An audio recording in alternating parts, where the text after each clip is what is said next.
Hello everyone and welcome back to a brand new video and welcome back to round 5 of our F1 24 Salvaging Sauber career mode. Yes, we're back this weekend here for the Emilia-Romagna Grand Prix at Imola. Of course, if you missed out on the video that went live quite a few days ago, I apologise. There's been basically no content on the channel in the last couple of weeks. Anybody that's been watching the main channel will know, as you can probably still tell by my voice, I've been rather under the weather, which has been quite fun. I think, honestly, now I've had the flu, because I've just been so ill for about, a fortnight now, which has not been ideal, but a massive thank you to everybody that is still stuck by this series and is continuing to enjoy it, of course. Obviously, Japan last time out, we had a really good fun race. Obviously, that last lap move on Yuki Tsunoda meant that we finished that Grand Prix in P16, actually, which is my worst result so far of the year. Max Verstappen, though,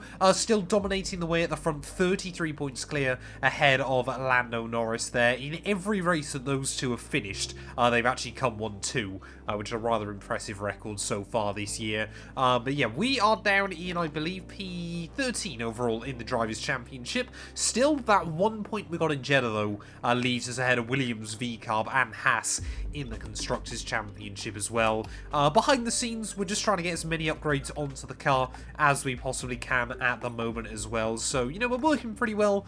We are getting quite a few bits and pieces on. You can see there, Bottas getting a couple of upgrades, we're getting a couple of upgrades. So both of us working pretty well together.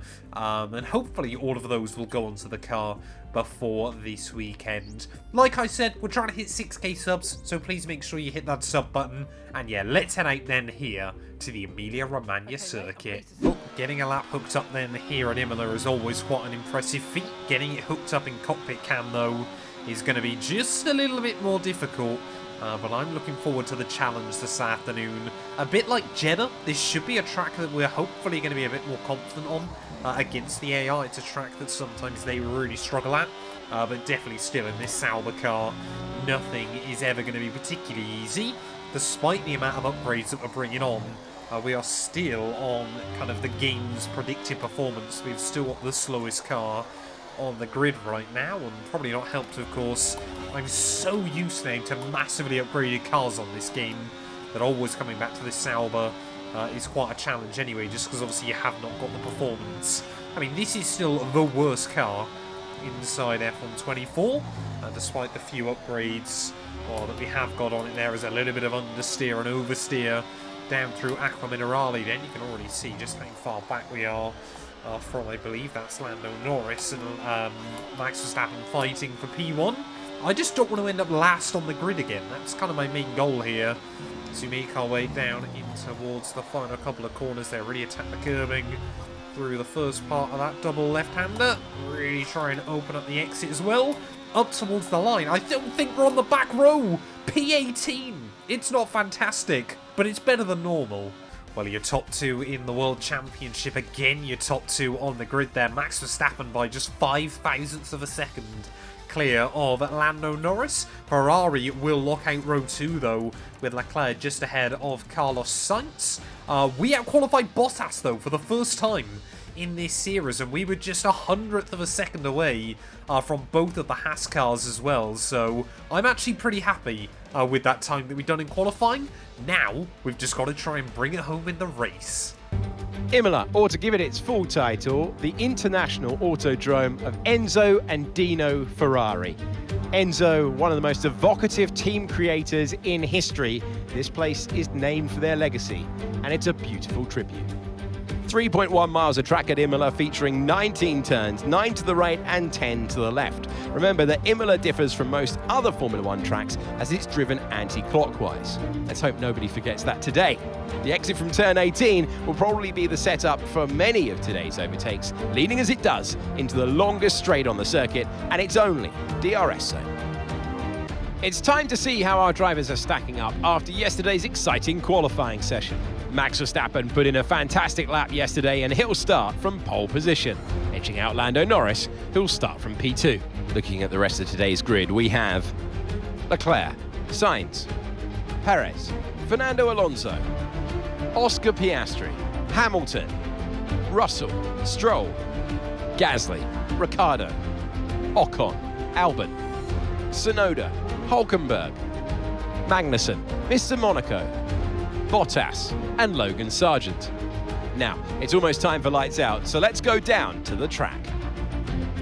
This is not going to be an easy race from this position, but just give it your best shot. I'm surprised that they haven't told us, of course, that this is the engine supplier's home race, but apparently Sauber does their own thing inside F124. Either that or Mark just does not care. Lining up the P18, sadly couldn't get bumped up any further by virtue of some grid penalties for other drivers, but also if we get a safety car or a red flag here, there is a chance for some rain to start falling at the end of the afternoon as well. Medium, I don't think tyre wear should be too bad either.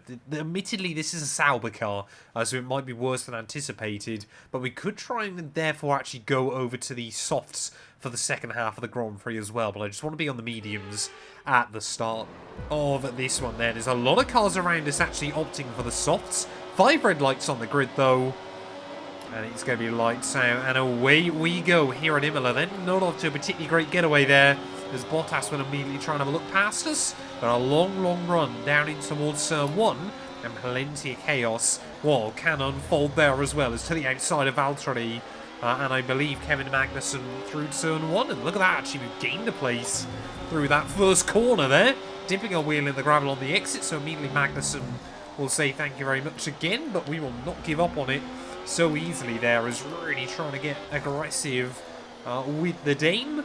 Hulkenberg just kind of boxing us in a little bit there, trying to allow Hulkenberg an opportunity back up the hill, but there we go then, up into P17 on lap 1, so happy that we've at least been able to make a tiny bit of progress off the start of this one then. Is already, we're starting to see a couple of cars break free at the front of the order, but yeah, of course, like always in this series, we've just got to settle into a rhythm, try and make sure that we're staying out of too much trouble early on there. So I thought about a run on Hulkenberg.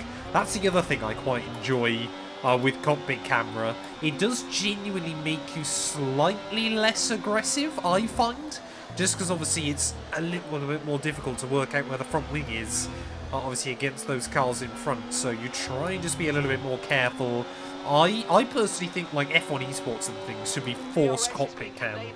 I think it'd be really cool to see, because I think it would kind of change the way the drivers kind of go up against each other and things like that. To the inside of Hulkenberg, into turn 1.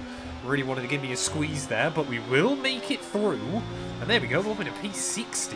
I tell you what, I don't know whether it's just me having to try and get my eye in a little bit more, or just this car a little bit as well, but yeah, really do seem to struggle on a Saturday afternoon, but we get to Sunday, and this thing is definitely a little bit more competitive as we try and get into a rhythm here. Alex Albon following both of the Alpine cars just in front of me on the run back in towards turn 1. Are we going to see any wheel-to-wheel battling by the time we get into that first corner? No, I think whichever of those Alpines is kind of in the middle of that 3, just trying to defend his teammate at the moment then. I mean, I'm trying to work out as well, obviously, we've got past both Haas cars, both Alpines are right here. You know, it's got to be the V-carbs that are just fighting just outside of the points. Obviously, home Grand Prix for them. So they'll be looking to try and beat Lance Stroll and maybe get their first point of the year. Right, come on then, let's see what we can do back in towards turn 1. Trying to just use a bit more battery this time round against Alex Albon. You can see everybody's gaining in on everybody here. That Williams, so fast in a straight line, is Albon will lock up. The Alpines will do a bit of a swap around anyway. So we will move up then into P15. A little bit of wheel-to-wheel banging with Albon on the exit.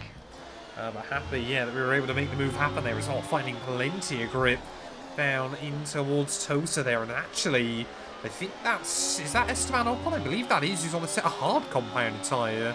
So rather interesting. No, I think that's Gasly, isn't it? Just trying to base it on the helmet design. Round the outside, though, up at the top of the hill. That was not a move I was expecting to make. If we can pull it off, I'll be very happy there. Inside line for Aqua Minerale, we definitely have. So, yeah, Gasly, not too sure what strategy Alpine are trying to go with on their second car there. But luckily, we've navigated him. And Ocon and I need to work together. So here we go then, trying to get a run on Esti back in towards turn 1. Around the outside we'll go. He's on hards. What are Alpine doing with their strategy here? That seems really, really odd. Maybe hoping for a late race kind of safety car or a red flag or something. But up into P13, then unlucky P13. There is a big gap, though, to the car in front. Okay, gap to the car ahead, 3.7 seconds. They're on old mediums. Their tyres are 5 laps old. We think they've got one more stop. Your last lap time, 1:18.2. Okay, they're building a lead of 0.6 a lap. Come on. Right, well, there we go then. Probably wasn't ideal to get the MFD up through some of the tricky corners here. I mean, most of the corners here at Imola are quite tricky. But we've got to get our foot down. Well, the team are reporting that we might see rain right towards the end of this GP. So that might explain why Alpine have gone the way they have with the strategy. Perhaps they're really trying to bank on, you know, not pitting before that weather arrives, if it arrives, before the end of the afternoon. Tyre wear feels pretty good though still. We're just not really able to close in much on those cars ahead. Although I think now the V-carbs maybe just starting to struggle a little bit more. But yeah, I think we should be able to move over to the softs. But as we get to half distance then in this Grand Prix, I assume we're going to start seeing cars into the pit lane at the end of this lap. Those V-carbs now definitely starting to strip over each other a little bit more there, as I believe that's Tsunoda diving into the pit lane. The problem I've got is the Alpines are looking very, very fast now as well. I don't even know what position we moved up into yet. It's a really odd, I don't know if it's a glitch or, I mean, I'm sure they'll tell us it's a feature. But we're basically, when the game thinks you're going to pit, it just throws up the pit, obviously, on your steering wheel. So you can't even see what position you're in anymore. It's rather peculiar and very, very annoying. There you go, a load more cars into the pit lane then at the end of the next lap. I assume those Alpines will stay out just a little while longer as well then. I'm going to box at the end of next lap, I think. Yeah, because I just, like I said, I want to go to the softs to the end of the afternoon. I'm really just trying to kind of have some good pace towards the end of this race. I want weather, don't I? Oh, damn, I've clicked the wrong button and now I can't see where I'm going. There we go, that's fine. There we go. Rain is forecast in just over 10 minutes time. Rain in 10 minutes. Okay, dries seem like the best tyre for now. Oh, that was a little bit terrible. But yeah, they still think rain's going to hit before the end of the race.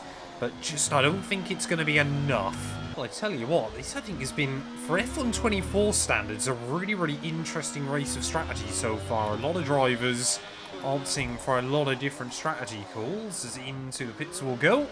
Make sure I don't get done for speeding on the way in there. I think that's a McLaren.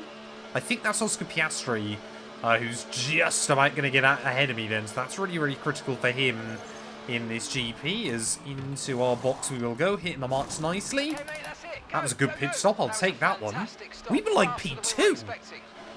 I didn't realise how high up the order we were then temporarily in this Grand Prix. As we are still, I think, going to re-emerge outside of the points there, but not a million miles away. See these tyres through to the end now. We have been undercut, I believe, by one of the Alpines there, so that's a little bit of a shame. But we are not far away from the bottom of the points. I'd love to get another point on the board. Oh, we've got yellows, Someone's slowing down up in front. That might make our life a little bit easier then. Or if there's someone else with mechanical problems, and I believe that's the V-carb. No idea which one it is, Tsunoda or Ricciardo. I want to assume it's Ricciardo that might be out of the Grand Prix. We'll wait and see if Mark gives us any extra information. Here we go, now one of the Alpines battling with the other V-carb in towards Turn 1. So this is suddenly the battle for P11 in this Grand Prix, and the Alpine will move through there, but on our fresh soft compounded tyres, we are flying along. Just ahead, come on, push hard. They're holding us up now, so let's please try and get past as soon as possible and get on with our race. Push, push. So it was Daniel Ricciardo then that is out of the Grand Prix there, but a big dive bomb at the inside of Tosa there on Yuki Tsunoda. Up into P12 we go. That was a little bit sketchy all over the inside curbing, but we will make it through them as long as we can get past whichever Alpine this is. I want to assume it's going to be Esteban Ocon. He does seem to have been a little bit quicker than Pierre Gasly throughout most of the race so far. Yeah, once we get by We need to try and see what the gap is to the next car in front. Out of the final corner then, this is easily going to be our fastest lap of the race as well so far, as we will try and get a run to the outside of Esteban there. He's going to give me a little bit of a squeeze. Mate, nice work. Still a long way to go though. And there we go. I can see, I believe that's, right, it's most likely Lance Stroll. My money's on it being Lance Stroll in front. Alonso ahead. Oh, gap to the car in front. interesting. 3.9 seconds. Okay, they're on fresh hards. Their tyres are 5 laps old. Time last lap, 1 minute 17.8. So I think Alonso then might have some mechanical issues in that Aston. Very, very odd that we see him behind Lance Stroll. But can we catch up to him before the end and get our second point of the year? 6 laps to go. Apparently, we have actually set the fastest lap of the Grand Prix a couple of laps ago when we got past Esteban Ocon. Massively helped by fresh tyres and DRS in towards Turn 1. But yeah, we are still taking time out of Fernando Alonso here. I just got to be really careful that we don't, we've got a bit of battery to attack towards the end of this one. But 4 laps to go of the Emilia-Romagna Grand Prix. Obviously, it wouldn't be 1 point if we can get past him. It would be 2, because obviously we'd be eligible for the bonus as well.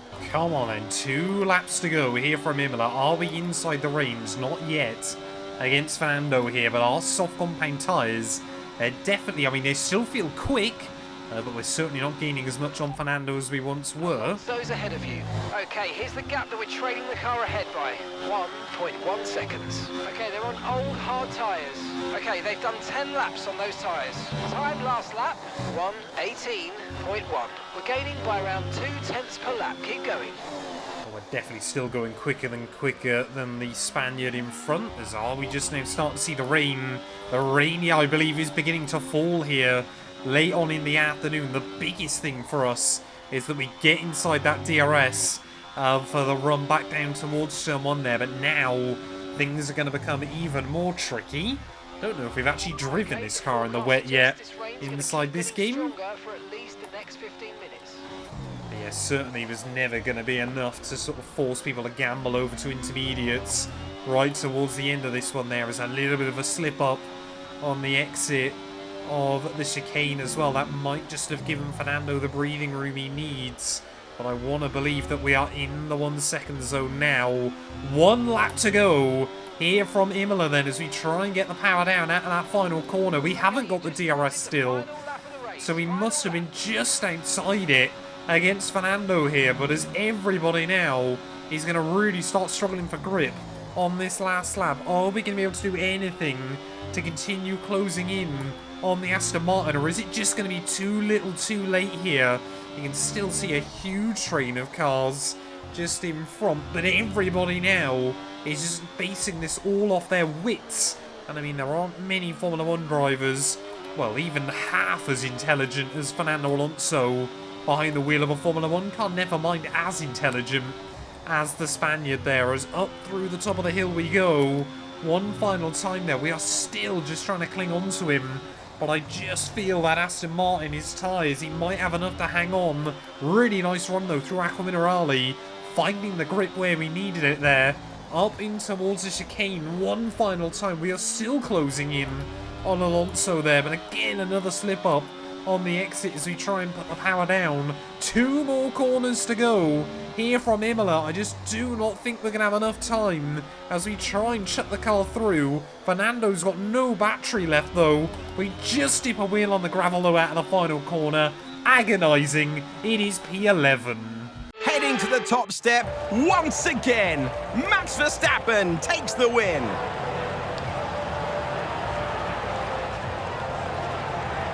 And of course, what 3 race victories, a hat-trick of wins, does for a driver's confidence is huge going forward in the championship. You know, they've got the energy on their side now, and it's for the others to try and stop this progression of victories.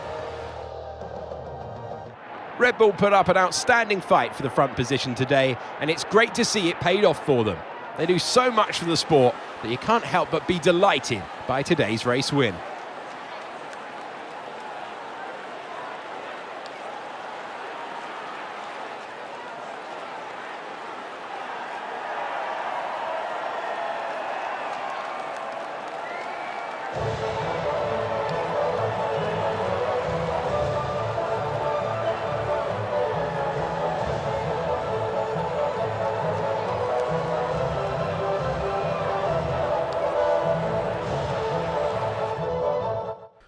Well, there we are then. Max Verstappen, yet another race victory this season so far there. Again, though, a 1-2 for him and Lando Norris is quite impressive. Lewis Hamilton having a really good drive to third in his Mercedes there, beating out both Ferraris at their home Grand Prix. Perez, Russell, Stroll, Piastri and Alonso will round out your top 10. We almost caused the upset, less than half a second away from Fernando, but annoyingly, yeah, that's going to cost us what could be two very valuable points in the World Championship there. Tsunoda in 12th ahead of both of those Alpines, with Albon ahead of both Haas cars. Sargent even beat out Bottas, so a pretty terrible day for our teammate there, and only Ricciardo that failed to see the checkered flag. That means in terms of the drivers' table, Verstappen now has a 40-point gap at the top. Lando still in second ahead of Sainz and Leclerc there. Perez still ahead of Hamilton, who gets the jump on Alonso and Oscar Piastri and George Russell, I believe, with that result as well. Stroll gets some decent points on the board, still ahead of Gasly, Ocon and myself there. And constructors-wise, Red Bull still ahead of Ferrari and McLaren there. Mercedes still comfortably ahead of Aston Martin. And yeah, we could have halved the gap to Alpine had we been able to get that 10th place. But there we go, that was a lot of fun nonetheless. Thank you all so much for watching. If you have enjoyed, please do make sure you leave a like, get yourself subscribed, and we'll be back very soon when Formula 1 returns ready for the jewel in the crown for the Monaco Grand Prix.